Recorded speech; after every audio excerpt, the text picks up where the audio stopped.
तो आप तो जामताड़ा के विधायक हैं, आप क्यों बोलते हैं सब जगह पर? कांग्रेस पार्टी से पूछेंगे कि आप हमेशा हाथ में संविधान लेकर चलते हैं। क्या संविधान में ये कहा गया है कि कोई पत्रकार सवाल पूछे तो मंत्री के समर्थक उसको पीट दे, उसकी मॉब लिंचिंग कर दे? यही अस्पताल में 2 पत्रकारों के साथ मारपीट की गई, मंत्री जी से सवाल पूछा गया। दादा, क्या सवाल पूछना गलत हो गया है?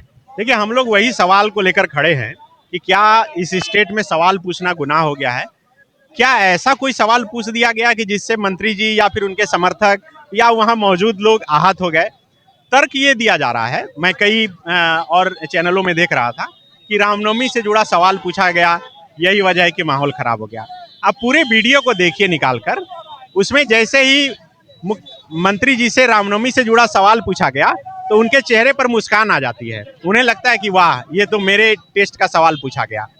उसके कई सवाल के बाद अंतिम सवाल पूछा गया कि चतरा में जो विमान हादसा हुआ था उसके 2 महीने से अधिक का समय बीत गया, लेकिन आज तक किसी को इंसाफ नहीं मिला, मुआवजा नहीं मिला। यही सवाल पूछा गया था और ये सवाल वैसा सवाल था जिसकी बैठक कल ये घटना घटी और कल ही दोपहर को मुख्यमंत्री बैठक करने वाले थे। मंत्री जी इतना कह देते कि आज ही इस मसले को लेकर बैठक होनी है, शाम तक आपको इस पर सकारात्मक जवाब मिल जाएगा, बात खत्म हो जाती। जो लोग मान लीजिए कि परिजन ये बता रहे हैं कि 3 लोग मरे हुए थे, माहौल दूसरा था, उस परिजन को मंत्री जी चाहते तो संभाल सकते थे, बोल सकते थे कि देखो भाई, हम मंत्री हैं, हमसे कहीं भी से भी सवाल कोई पूछ सकता है।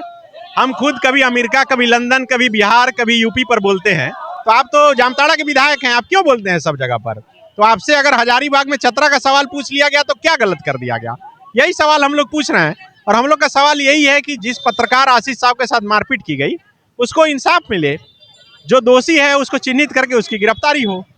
जिस तरीके से हम लोग लगातार देख रहे हैं कि पत्रकार सुरक्षित नहीं महसूस कर रहे हैं और आप जिस चैनल के हैं 10 करोड़ का समन भेजा गया, नोटिस भेजा गया है, तो क्या पत्रकार अब भारत में सेफ नहीं लग रहे हैं?